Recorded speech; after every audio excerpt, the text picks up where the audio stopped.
Welcome to Conversations in Mind.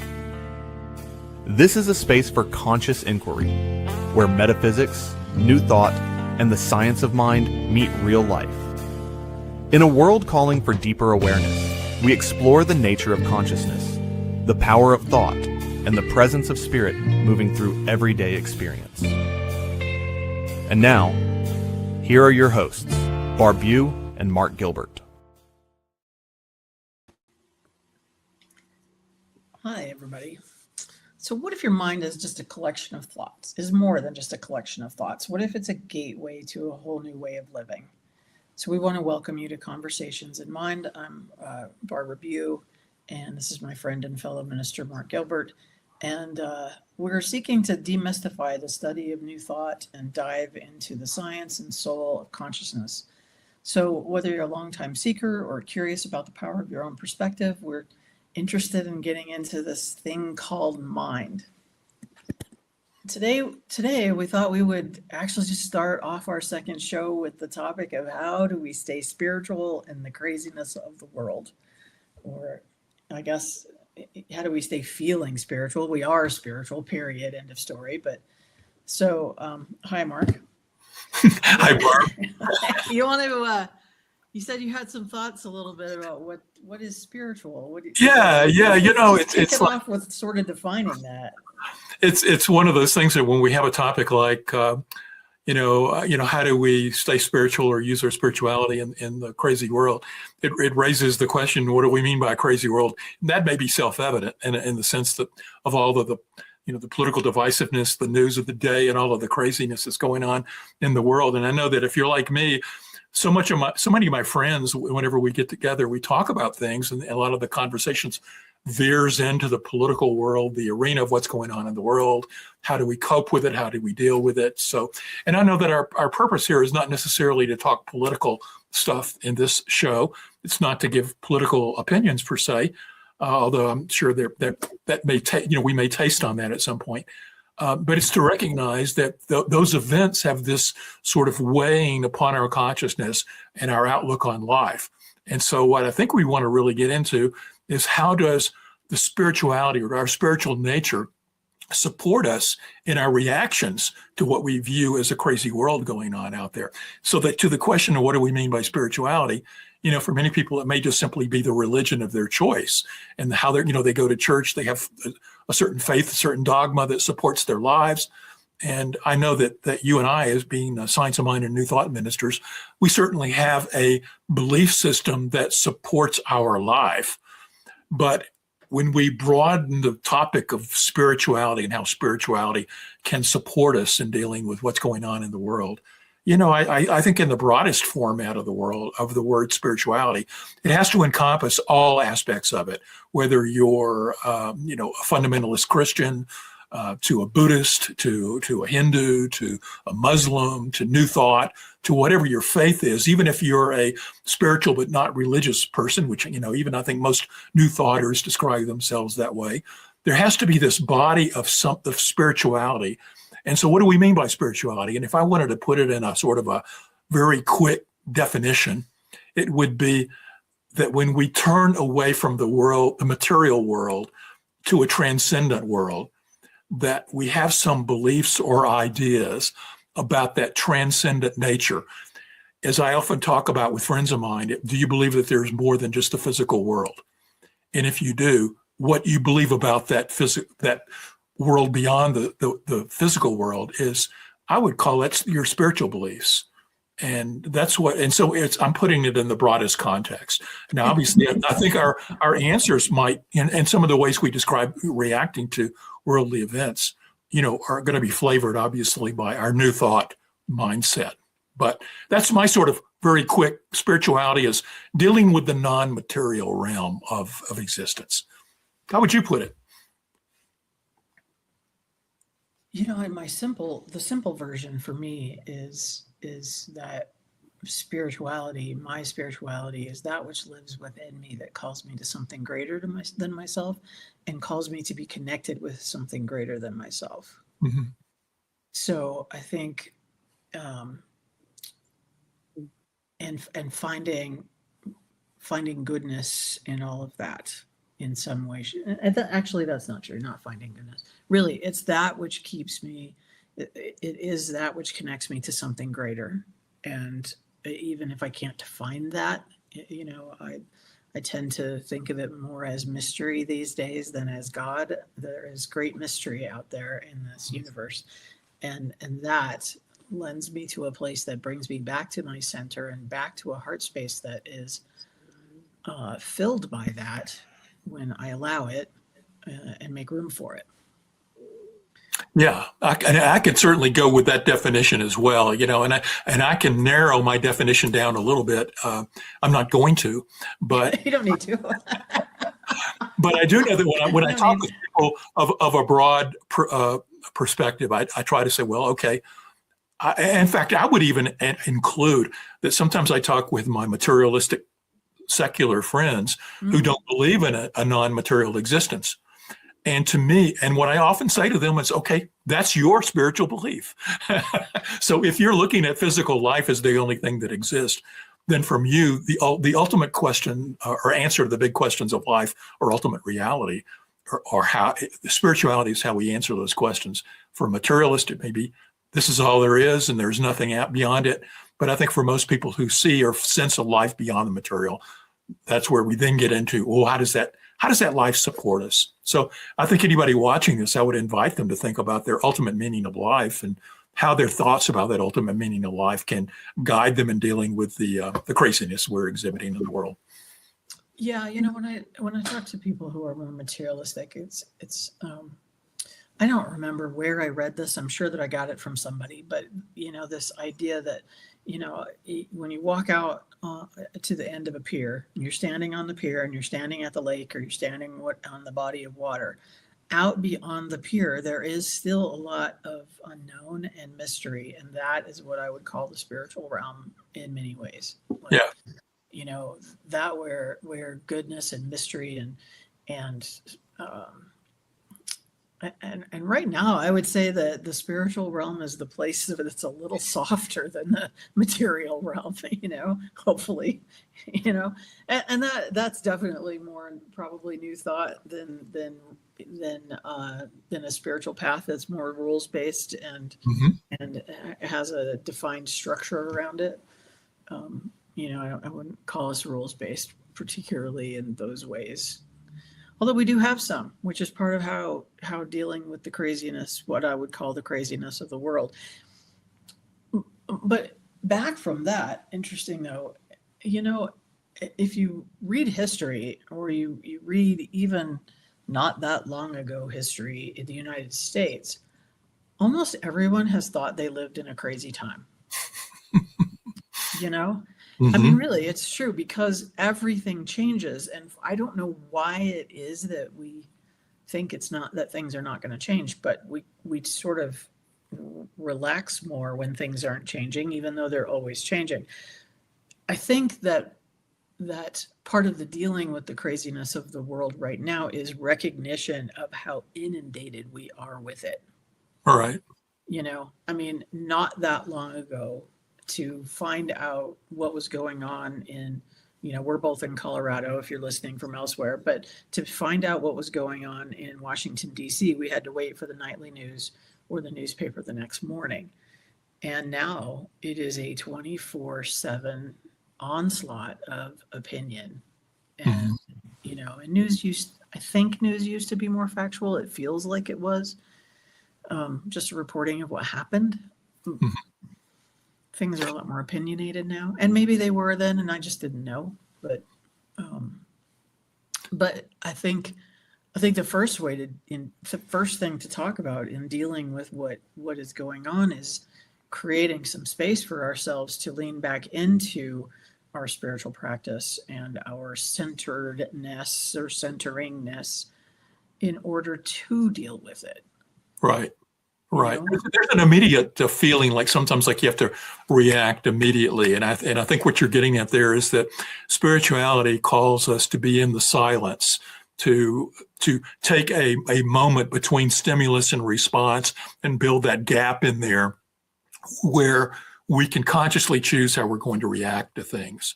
There's, oftentimes something positive or negative happens. Positive, we like it. Negative, we don't. We immediately react one way or the other in regards to it. And with so much of the craziness that's going on in the world, and it has that sort of negative impact on us, is to take a breath and to say, okay, what is the highest reaction that I can have in this moment? If I am dealing and anchored in a conscious awareness of some transcendent force or energy or God, if you wish to call it that, then how can I bring that love or God energy into this moment? Even if I'm just physically and emotionally reacting to the news of the day. And I think that is an apparent, a very important characteristic for how our spiritual beliefs and teachings can help us in dealing with the craziness. Yeah, I mean, simply, to put it simply, just to move from reaction to response. But I want to say that I don't believe personally that it is to hide our heads in the sand and not respond, or to hide our heads in the sand and not read the news, or not know what's going on, or pretend to not know what's going on, even though everybody that says they don't know what's going on really does know what's going on. Like, it's impossible not to. But, to take that breath and that pause and that moment, and to become more discerning about how we move it forward. And I don't do this perfectly. There are things that come flying by me on Facebook, and I just want to repost them, right? And join in the chorus of, because Facebook is now a chorus, right? You have a chorus that believes what you believe. I have a chorus that believes what I believe. We all have a chorus that's been divided very carefully into the people that we already agree with for the most part. So, it feels like we've done something to do that. And I think that's not helping. I mean, and I'm speaking to myself here, like it's probably not helping me very much, except for this moment that I get to feel like righteous. But I'm not sure it's changing the discourse or the temperature. Yeah, and in some cases it may even be elevating it, because as we stay in our bubbles and respond to those who are within our bubbles, we can self-reinforce our beliefs and continue the dialogue with like-minded people that we're right and they're wrong, and that ends up dividing us even more. There is one point I think you made a moment ago that I want to also come back to, and that's the cyclic nature of things. And I think that we can all agree that there were times, I lived through the 60s, and I remember how tumultuous they were back then. And I would say this, in a sense, is like that. Sometimes I think on steroids, but maybe it's because I'm older and experienced that more as a teenager. But as you listen to historians, there's always been these patterns of ups and downs. And as I tie that to spiritual concepts that I know that we look at, is that there's always a waxing and waning of life. That we're spiritual beings moving through this human experience. The human experience has certain energetic flows to it. One of the energetic flows is the energy of contrast, that our life moves upwards to things that we judge good, and then it moves downward into things that we judge as less than good. And it's often said that it's the creation of that contrast between the two, the good and the bad, however you want to phrase them, that gives us that difference that allows us to really enjoy the ups and to understand the pains and sorrows of the down. So as these spiritual beings experiencing this human life, there is actually at some higher level of value in going through the good and the bad, because the negative aspects of life often give us wisdom and tools and experiences that allow us to reflect upon in our distance from them and see how they served us. And I think at an individual level, we can all acknowledge that we've all gone through death, divorce, job loss, you name it, some sort of negative thing, that when we were in the midst of it, it was the most painful thing that we could experience. And then as we move on through it and we get beyond it with time and distance, most of us look back on those events and say, who I am today is driven by those negative events as well as the positive. Now, if we all individually can assess that and see that, then what about the fact that perhaps at a collective level of all of these individual pockets of humanity going through these ups and downs in their individual lives, maybe there's something collectively that we're moving through as well. And that's sort of like a pendulum shift where we see the consciousness of the planet move one direction and then it moves back to the other. I tend to be politically progressive. I like to see things that are moving us in a direction where there's creates a world that works for all, as we like to say, but it's representing that we're all valuable people and it's all about creating a world where everybody can thrive, not only meet their basic needs, but thrive and bring their special gifts and talents to the planet. And and it seems as we were moving in that direction, and now it seems as if we're contracting and taking it away. And I have to hold the hope, and this is where my spiritual nature comes in, is to say, well, if it's a part of the natural flow, it's only natural that sometimes when we have the spurts of growth in the direction that we desire, that sometimes there's a contraction that takes us away from it, and we can push through this and hopefully come out on the other side and learn and grow from it, and maybe then take it to even higher levels. See, and I have to say, like, I agree, and then a bit not at the same time, because I think what part of what we're seeing right now is that a whole bunch of us thought we were doing that, thought we were moving, that things were good, thought that things were easy, that they were easeful, that things were getting better. There's a whole segment of the population of the United States that wasn't having that experience, and that we were not aware of. Like the blanket got pulled back from all of that, and we have yet to step into a vision of a world that really does work without wanting to just cover all that back up again and make it go away so we don't have to deal with it. And I think that we are in the middle of, and this is very US centric, we are in the middle of a spiritual reckoning with our history, with our privilege, with now the privilege of people who are heavily more wealthy than we are. And, other countries went through this. France cut people's heads off who got too privileged, right? Like, but I think we're in the midst of this uncovering and kind of at that place. It feels like to me we're at the place where we're going to move forward as a better place and a better country, or we're going to continue to retract and become more segregated, meaner, and more racist in our behavior, and privileged in our behavior until it comes up again, because this is not going to go away until we fix it. Right. Right. But we're fixing it from the place of of admiring our history and and thinking that, well, if we just make it the way it was before, in the 50s, we didn't have any of this. Right. In the 50s, there was a whole host of other things. Right. And so I just think we're evolving. We've always evolved. The human species has always evolved. Right. And usually in slow, painful, call it stupid ways. We're not good at it. We're still not good at it. We're not able to go, what? We've been treating this group of people like crap for 200 years. Maybe we should fix that. And let's solve this puzzle. We don't do that. We throw all the puzzle pieces in the air and step on them and take them away from each other. And I don't think by any nature that we got where we wanted to be. I think we were making strides in it, and now in the 60s we were, for sure. Yeah. And then we retracted again.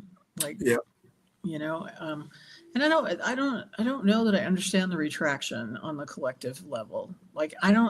Most of us in our personal experiences, when we go through hardship, we come through with something. You were talking about. We come through with some greater understanding or some greater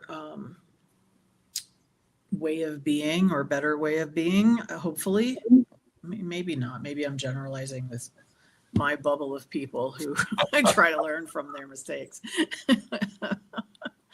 I think to a degree we did. I can look back and see a lot of progress that we were making in inroads of treating people more equitably, and now we tend to be sliding back. We could vote, the Civil Rights Act, the Voting Rights Act, things of that nature. A lot of the changes. When I was going through, I came through segregated schools in the South when I was growing up. Yeah. And we've not slipped back on that. There's areas where I look at it and I'm discouraged by the slippage of our moving towards what we see are the ideals of this country, and to backslide is it's almost like we take 3 steps forward, 2 steps back, and the net gain is maybe a step, but because we tasted that extra ways of possibly bringing it about in life, the slip back is so painful because we sort of experienced the goodness of what can be birthed onto this planet. One other thing that I think that is consideration, when we look at our spiritual beliefs, is the idea of the shadow. And I know we teach that a lot in the our Science of Mind classes, and I truly believe that it is an aspect of our spirituality is to recognize that as we start out in wholeness of the God or divine within New Thought, that there are separations that occur as we move away from spirit. And one of the first separations is that we make a distinction between myself and the rest of the world. That there's the internal awareness, the subjective awareness, and the outer so-called objective world. We make that very distinction. And then we start making a distinction between our minds and our bodies. And so when we do that, we sort of disown our bodies to a degree and identify with our thoughts and minds. And then we narrow it even further by dissociating parts of our mind. We call it the shadow, and we have a persona. So we make it bad and we push it away. Yes. And so every step and this is something I borrowed from Ken Wilber and his spectrum of consciousness work from so many years ago. But it's basically the idea that as we move away from spirit or oneness, we keep dividing ourselves up and up until and one of the key parts of coming back to wholeness is to heal our shadow, is to take what's in our shadow aspect and meld it back with those aspects of our persona that we can claim easily. By melding our shadow and our persona, we can come to a state of wholeness to bring back and meld our mind and body, and beyond that, to bring back and meld our objective and subjective into a state of oneness and non-duality. Well, as we're moving back into wholeness, at some point, we have to heal the shadow. And I bring this up because one of the things that America has never really, truly taken ownership on is healing the shadow over slavery and racism in this country. And although we made great strides with the Civil War and certain legal acts, but we slipped back with Jim Crow laws and segregation. We made forward progress with a number of things in the 60s. And as we've been talking about in the last few minutes, sliding back on a lot of that, at least in people's words and actions of trying to retract some of the forward thinking and advances. And so I think healing the shadow is something that we have a collective shadow, and it's exhibiting itself, I think, in a lot of the craziness and the one-sided. And if you think about it, as you're talking, I'm thinking, we fixed laws. We did not fix hearts and minds. Right. And fixing the laws definitely needed to happen and probably to happen first, because it started to change it started to change belief and hearts and minds, but we're not there yet. Apparently we're not there yet. And a lot of us thought we were a lot further along than we really are, and even those of us, I think even for me, for instance, as all these things have happened since George Floyd died,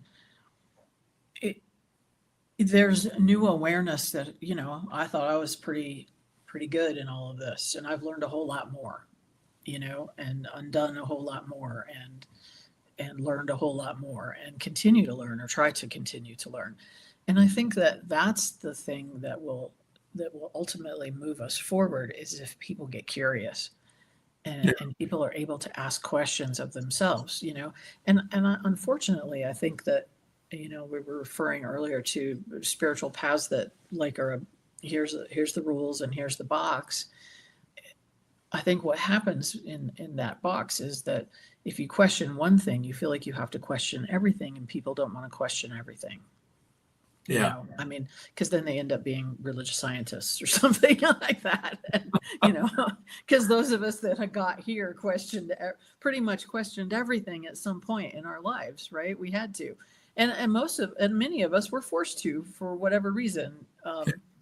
You know, I mean, something happened in our life that went, well, this isn't real. So what is, you know? And then we're forced to look at those things. And so I think it's really hard when your whole life is built on a faith system that tells you if you question anything, that you're questioning everything. And that doesn't necessarily have to be true. Yeah. You know? Yeah. Hold that thought. We're going to take a very quick break here and promote the New Thought Media Network. We're happy you're with us, but we hope that you support this network and listen to these brief words. We hope you're enjoying Conversations in Mind. This program is made possible by the New Thought Media Network, a nonprofit that's supporting conscious, spiritual media. If you'd like to support this work, just scan the QR code to make a donation. It lets the network know you like this show and helps them to continue bringing you this type of content. You can also go to ntmedia.org and click on Donate. Thank you for being part of the conversation. Now, back to the show.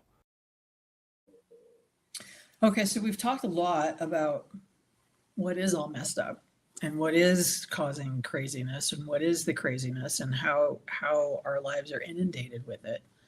How do we deal? You know, how do you deal? How are you dealing with, I know that you are very politically aware and you're news aware and all those things. How are you dealing? You know, if I had to break it down into some key points, one is I watch less political news. I stay informed, but not inundated in it. I used to watch a lot of these political argument kind of things, and that only, raised my ire. And so now I stay informed. I know what's going on. Secondly, but I don't just immerse myself in it. Secondly, I look for those opportunities for me to raise my voice. You know, there's been times I've written my congressional people and made a point about something I wanted them to take action on. I've gone to rallies I've got my sign that I've made that I go and stand out on street corners. If I can't do that when I'm going by, I'll honk at them in support.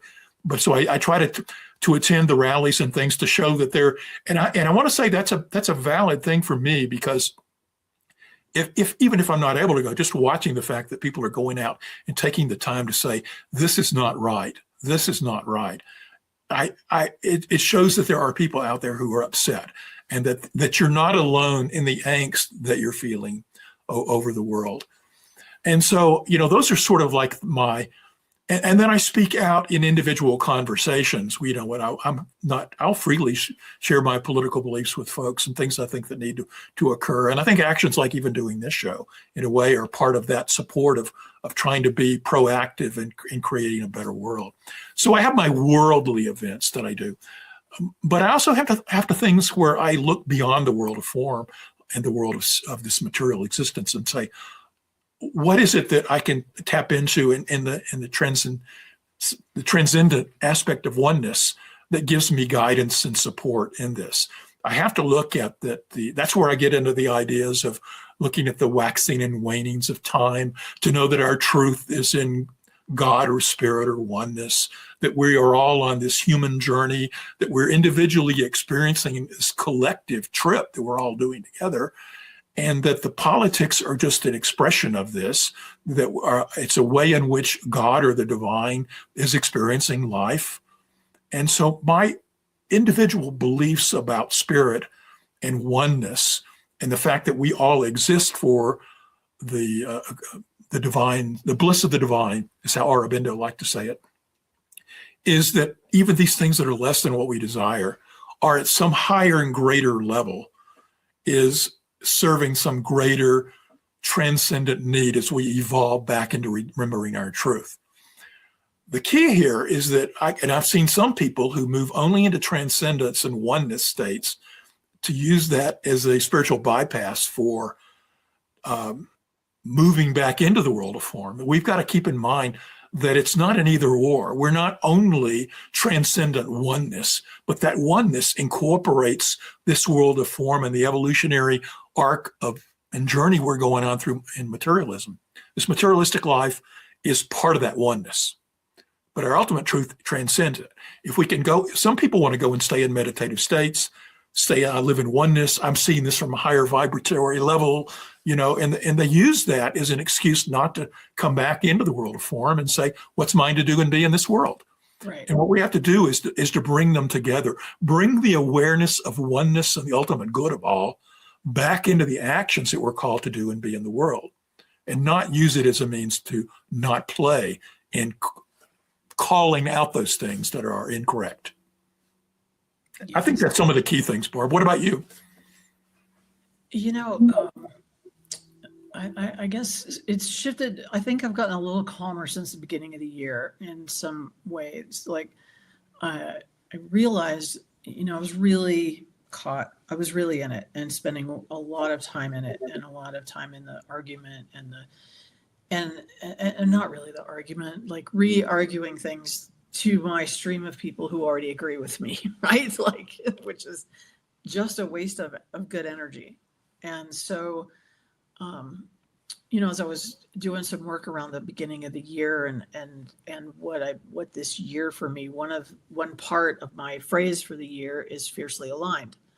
And for me, what that means is aligned with what I believe to be true, which is that we are moving forward in some way, that there is over on the other side of this chaos is a world that works. On the other side of this chaos is equity and inclusion and peace, just peace. And that on the other side of this mess, people will get tired of fighting each other and will come together, and smart people will find real solutions to real problems.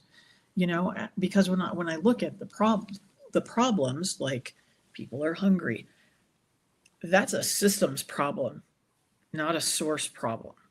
Like we have enough supply, we don't have enough sharing of resources.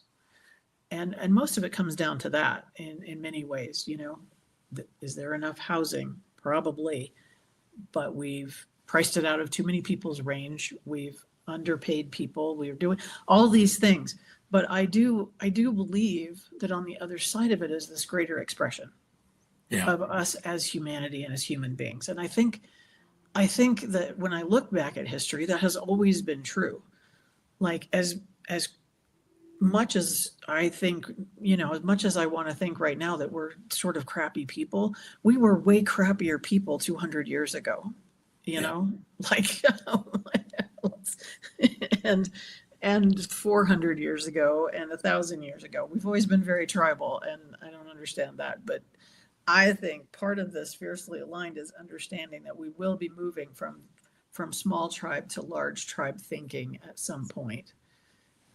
It might not be in my lifetime, but what I know is that I can lend my voice to making it better in my lifetime.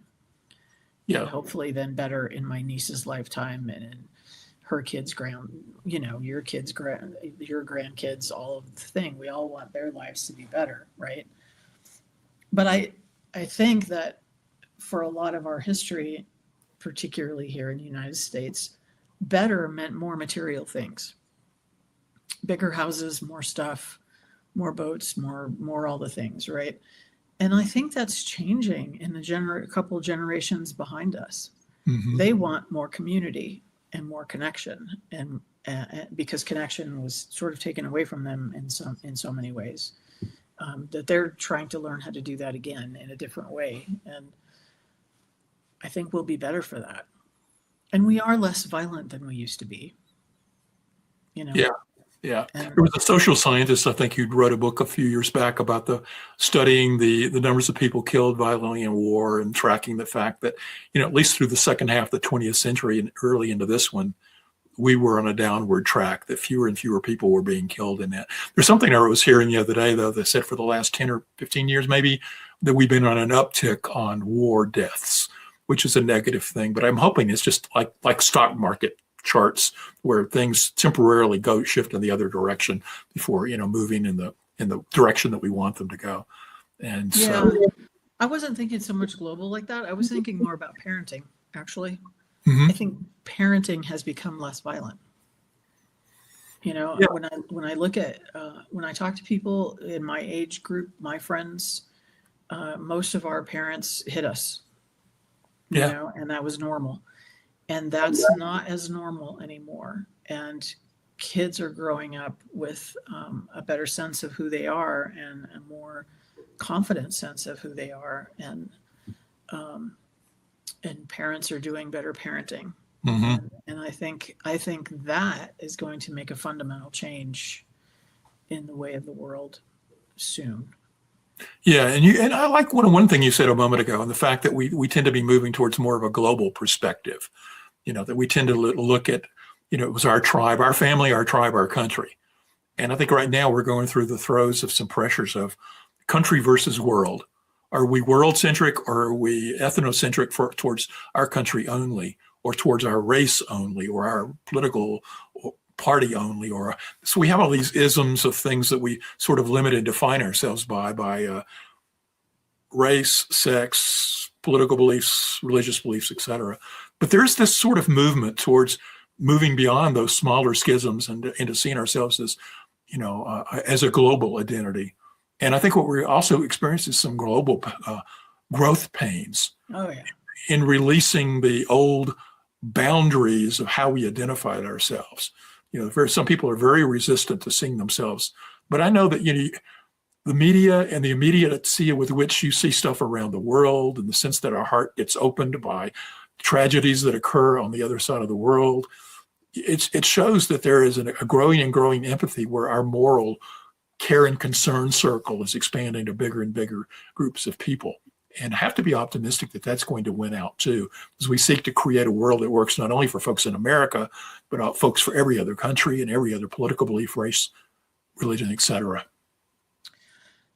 It seems like it has to, because once we become more aware, it's sort of natural to become more globally aware, right? Or to stop being so country centric because we're not so white centric or so Colorado centric or whatever it is that we defined ourselves as, right? And so then it becomes about who is my community of people who are support and care and love in my life. But then how does that expand outward instead of putting it in a circle and putting wagons, circling the wagons around it. Yeah. And that's, we're moving in those ways. I recently, this kind of reminds me. So I recently took a little 3-week heart math class, and I had done this years ago, and I'd sort of forgotten about it.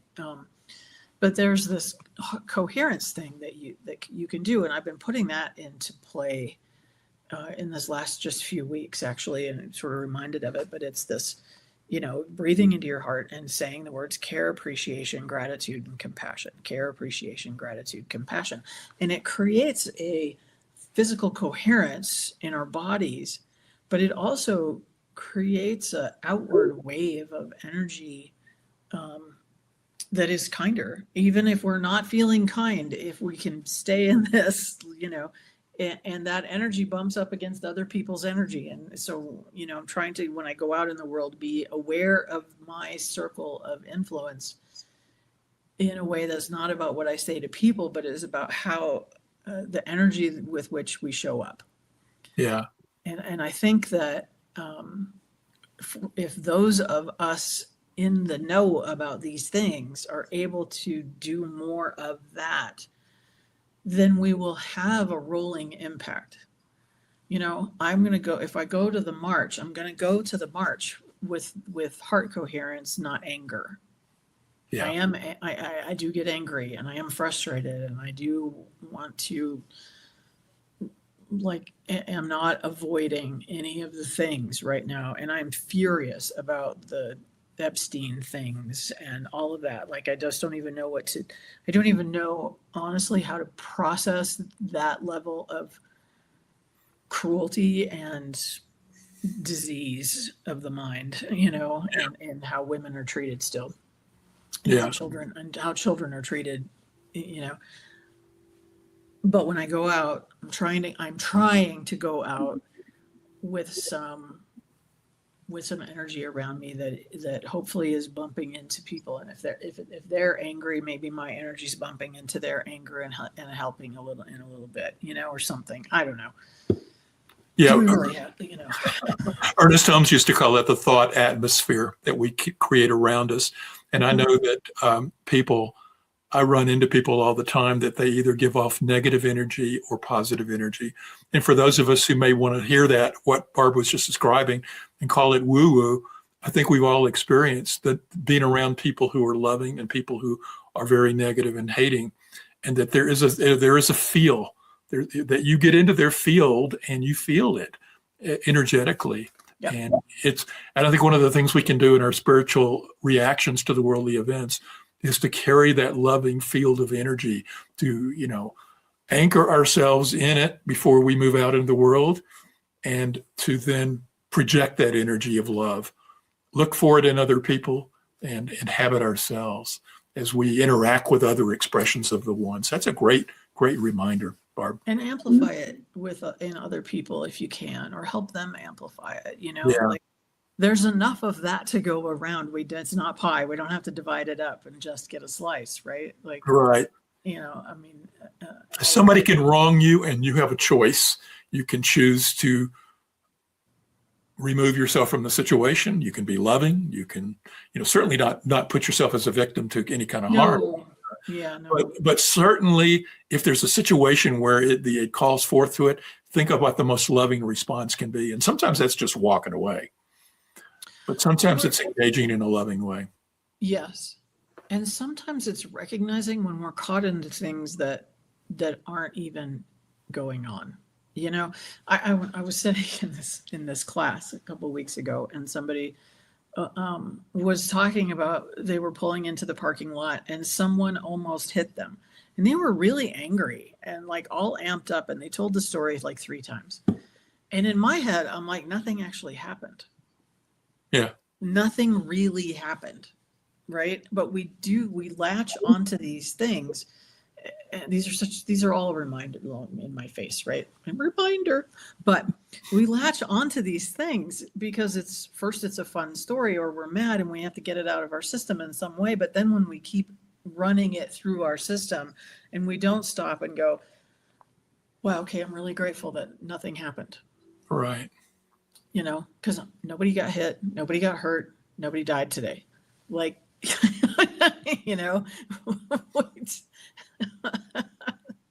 it just scared me a little. I can acknowledge that I was scared a little. I could tell the story once about being scared a little, maybe try to make a joke.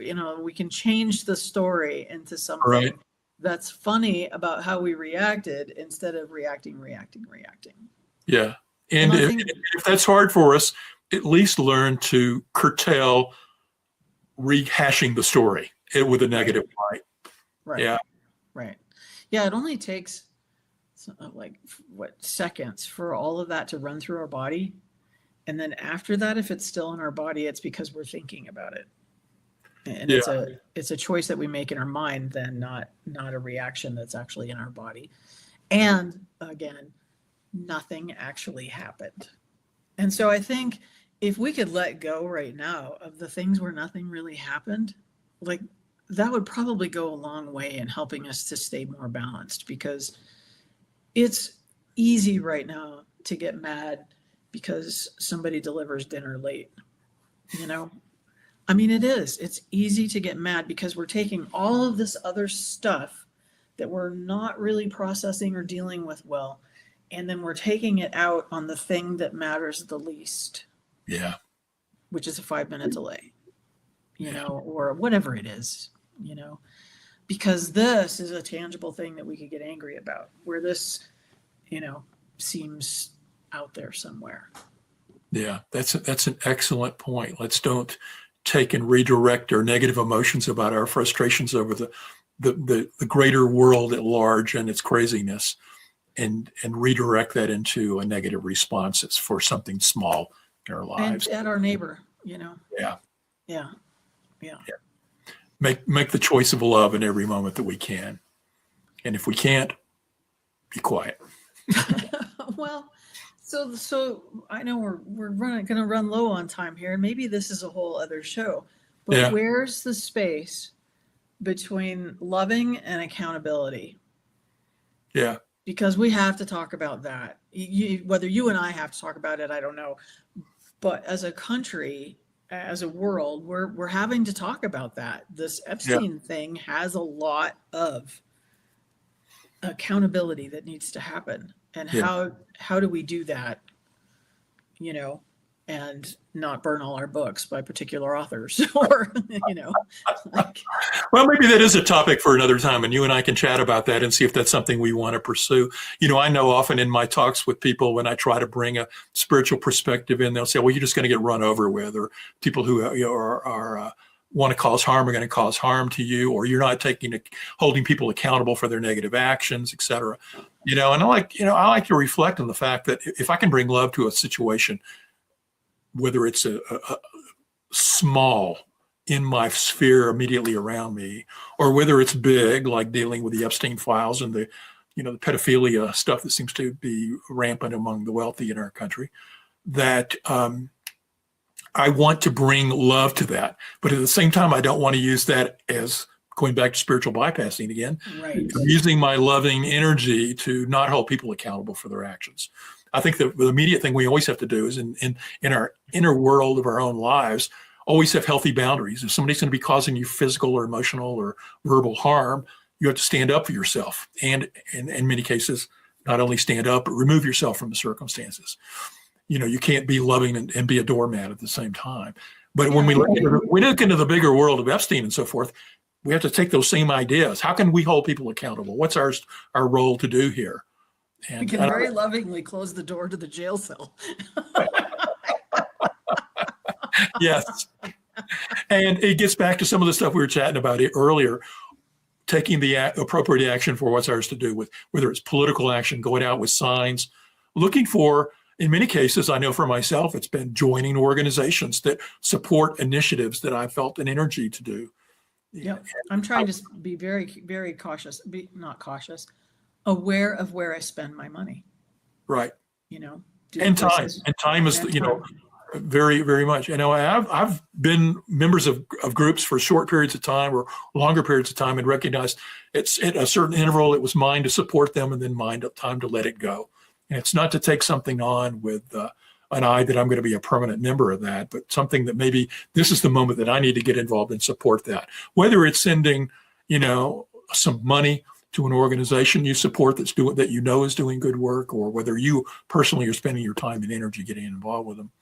But I think that these are just parts of the range of things that we can do that address our need to address the world of form and stay true to our spiritual principles at the same time. Yes. And do the take the time to take care of your inner life, you know, and that's really the key thing, is take the time to take care of your inner life so that you can approach the outer life with some energy and resilience and all those things that we need right now, you know, to keep it in balance. And I think we'll end it there, Barb. Yeah, I think that's a good idea. We want to thank you for listening today very much, and invite you on whatever platform you're listening on to leave us some comments and notes, things you'd like us to address or not. And we'll hope you come back next week and listen again. Thanks. And goodbye, everybody.